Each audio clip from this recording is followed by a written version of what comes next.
اپنے اندر موجود روشنی تک پہنچنے کے لیے ہمیں کامل یقین کے ساتھ اپنی بےتابی سے چھٹکارا حاصل کرنا ہوگا، اور جب اس روشنی کو ایک بار دیکھ لیا تو پھر اس دنیا کے معاملات ہمارے سامنے مدھم ہوتے چلے جاتے ہیں۔ اگر ہم سمندر کو محض گھورتے رہیں تو ہم کبھی بھی موتی تلاش نہیں کر سکتے۔ ایک تجربہ کار غوطہ خور کی محنت درکار ہوتی ہے جو کہ سمندر کی گہرائی میں جا کر قیمتی موتیوں کو تلاش کرتا ہے۔ خوشی کی چھوٹی سی رمق کو پانے کے لیے ہمیں بڑی بڑی آزمائشوں سے گزرنا پڑتا ہے۔ ہم اس بات سے بے خبر رہتے ہیں کہ ہمیں خدا کے کرم کی محض ایک نگاہ کی ضرورت ہے۔ اپنے پاس عظیم الشان صفات ہونے کے باوجود حضرت محمد صلی اللہ علیہ وسلم تواضع کی اہمیت سے بخوبی واقف تھے۔ کوئی بھی انہیں پہلے سلام نہیں کر پاتا تھا۔ ہمیشہ آپ صلی اللہ علیہ وسلم ہی سلام میں پہل فرماتے تھے، اور ایسا کرتے ہوئے آپ صلی اللہ علیہ وسلم کی نگاہ تواضع سے جھکی ہوئی ہوتی تھی۔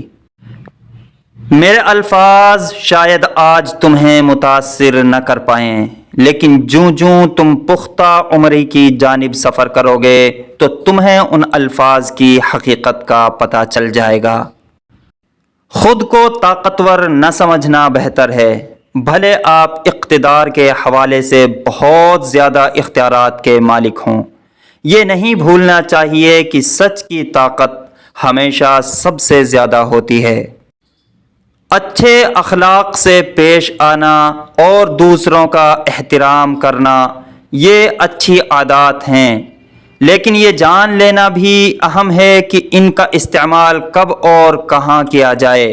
اگر کوئی شخص نماز کی ادائیگی میں مشغول ہے تو اس سے عزت و احترام کے ساتھ بات چیت کرنے کی کوشش درست نہیں۔ در حقیقت جب کوئی شخص نماز ادا کرنے میں مشغول ہو تو اسے نظر انداز کر دینا ہی اس کے لیے سب سے زیادہ عزت و تکریم کے برابر ہے۔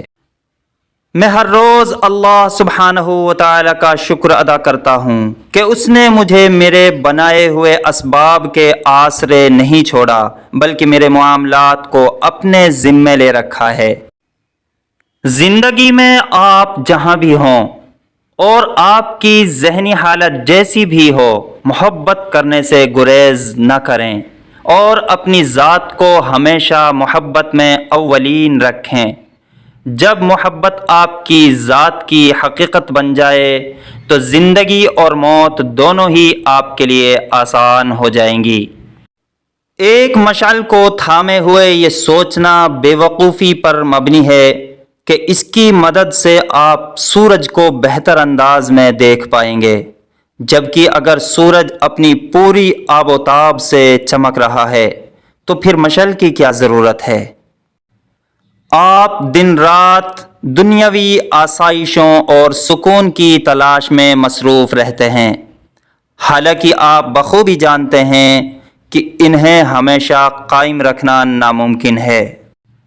کہا جاتا ہے کہ مرنے کے بعد ہمارے تمام اعمال جیسا کہ نماز، روزہ، صدقات، خیرات کو ایک میزان میں تولا جائے گا، لیکن جب رحم دلی کا میزان ہوگا تو یہ آسمان کے ترازو کو حیرت میں ڈال دے گی، کیونکہ اس کا وزن کرنا ناممکن ہوگا۔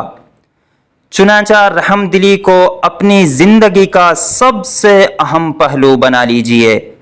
اگر اپنی فطرت میں رحم دلی کا ایک ذرہ بھی ملے تو اس کی پرورش کیجئے تاکہ اس کی کثرت ہو سکے۔ جب آپ اپنے بھائی میں کوئی عیب پائیں تو ہوشیار رہیں، کیونکہ وہ خامی آپ میں بھی ہو سکتی ہے۔ جان لیں کہ یہ آپ کی اپنی کمزوری بھی ہو سکتی ہے جس کا الزام آپ اس کے سر دے رہے ہیں۔ دنیا ایک ایسا آئینہ ہے جو ہر چیز کو واپس منعکس کرتا ہے۔